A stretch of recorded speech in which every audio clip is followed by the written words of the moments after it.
So what is a causal loop diagram?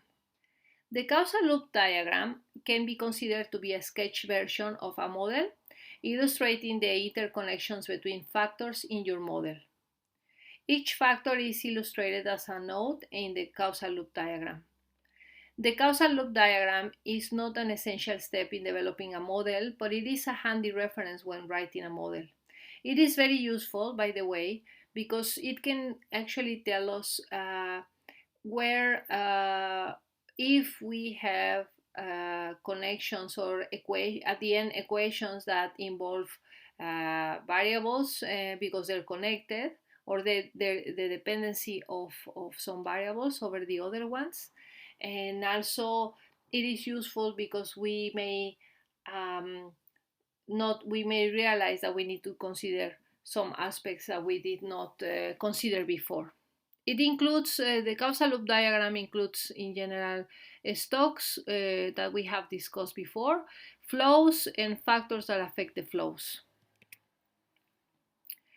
There are only a few simple symbols used in the causal loop diagrams, and one of them, the main symbol is the positive or the negative, and it is about what happens with A. If A increases or decreases, what happens with B, all right? So a positive symbol will be placed when B increases with an increase in A, or when B decreases with a decrease in A. So it doesn't have to be increase, it has to be the same effect in both sides. You know what I mean? So if A decreases, B should decrease too. And then we still have a positive sign, all right? So we will say that A has a positive effect on B, okay? It is important to mention that we are talking now about what happens if with A, if it affects B. Some cases, if something happens to B, it will affect A. And if that's the case, we will have another arrow going from B to A, all right? But at this point, we're talking just about the effect of A over B. To have a negative sign, we're going to say that B will decrease with an increase in A. So A has a negative effect on B. So if A increases, then B should decrease, all right? So, or should differ in the, so if A decreases, B should increase, for instance. That's also possible. Then if we ended up having arrows that complete a loop, then we're gonna talk about reinforcing and dampening loops. So a loop with an odd number of negative dependencies acts as a dampening loop. So this is also known as a counteracting or negative feedback loop.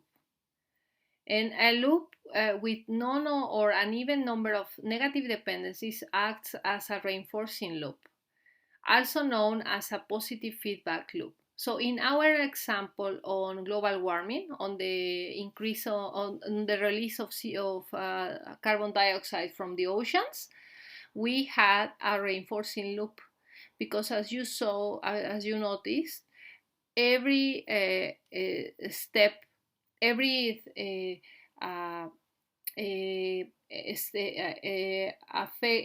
every aspect that we were discussing was increasing the other aspect that we were discussing, all right? So we're going to now discuss more in detail what is a positive feedback and what a negative feedback loop. So we're going to have an example on population. Population is our stock, and it is affected by births that will increase the population and deaths that will decrease the population. So positive feedback exists whenever changes at one point on a feedback loop eventually work their way back to reinforce or amplify the original change. Such systems tend to eventually run out of control. So if we won't have any deaths and we will only have births, an increase in population will increase the number of birds, and an increase in birds will increase the population. So we clearly have a case of a reinforcing or positive feedback loop. We have a loop here because the arrows are close, make a circle like a loop, and this loop is positive. All right. Negative feedback exists whenever changes at one point on a feedback loop eventually work their way back through the system to counteract or damp out the original change. This is the case of the relationship between population and deaths. So an increase in deaths will decrease the population, but an increase in population will increase the number of deaths, right? So that makes sense. Think about it. Think if you understand these interactions. We can also say, as I said before, it is not necessarily we don't need to discuss only about increase. We can also discuss about decrease. So if we say a decrease in population will decrease the number of deaths, but both decrease, which means that we will maintain a positive sign here, all right? So overall, this is a negative feedback loop, all right? So considering population as people on an island, can we think on other components that could affect population? You're going to answer this question, and we're going to start thinking how these components can increase or decrease the population. Let's think about, I can put as example diseases, a virus for instance. How can a virus affect the population? Or migration, right? If we're talking about people in an island and there is immigration, then there will be an increase in the population in the island, right? So we're going to think about all these variables and whether we can find other feedback loops and if they may be positive or negative. So now let's discuss another example. So this is another system and is water supply in a tank. So water supply tank with controls to meet fluctuating demand. We're going to have it as a flow. And the flow that is an independent variable. So this flow it does not depend on the amount of water that is in the tank. And then we have a controller to maintain the water level in the tank. So you may already notice that probably this one depends on the amount of water in the tank, right?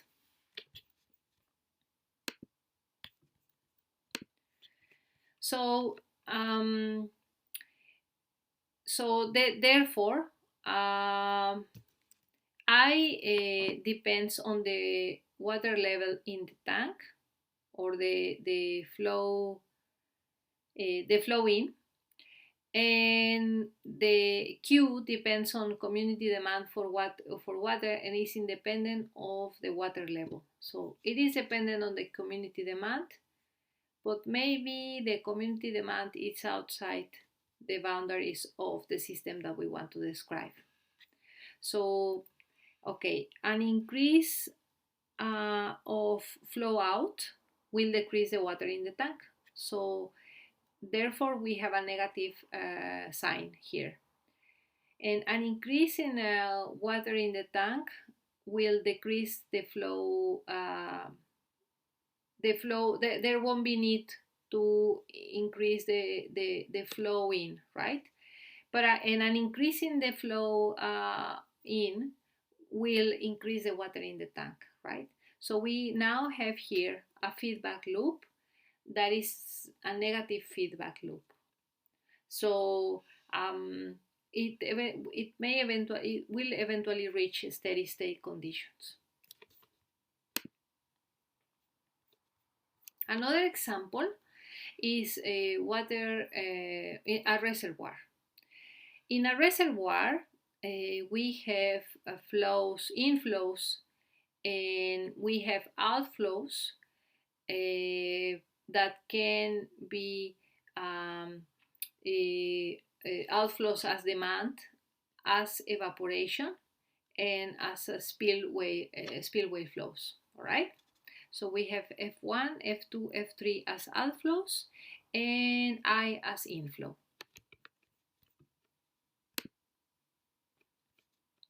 So this is the description of our system, of the water in the reservoir. Think about that it may be more complex. Now we're increasing the complexity of the causal loop diagram because we are now discussing other components that we may already know that affect, for instance, in this case, evaporation. So evaporation will be dependent on the surface area, and the surface area is linked to the water in the reservoir. So now we have other components that can affect our system and our stock. So our stock here is water in reservoir, and we can think about the the best stock to describe the water in the reservoir is the volume, right? So so we have the flows that we discussed before, and the flow in may be affected by the rainfall or the catchment area. But we are this information, we may have a constant value on the flow in without considering these variables that are outside our boundary, right? So both feedbacks are negative in our system. That means that eventually the volume of the water in the reservoir will reach steady state conditions where evaporation will control the volume of the water in the reservoir as well as the spillway flow, right? Okay. There is something additional that I want to mention before continuing, is that, as you can see, there are some arrows that do not go on the other direction. I already mentioned this before. There are cause effect that go in both directions, as in the spillway flow and as in the surface area evaporation water in the reservoir relationship. But for instance, the water in the reservoir does not have any effect on the flow in, so we don't need to put an arrow going back. And we don't have any effect on the demand depending on the water of the reservoir. So the water in the reservoir won't have an effect on the demand.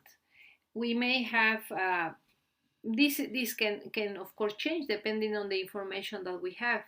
So for instance, we can say that let's think about the people's behavior. So we can say that if people notice that there is more water in the reservoir, the people don't care about the water usage, and they will increase the demand.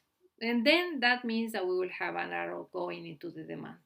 But the way that is being described here, it's as this is the water in the reservoir, the demand an increase in demand has an effect on the water on the reservoir, but only in this direction. All right?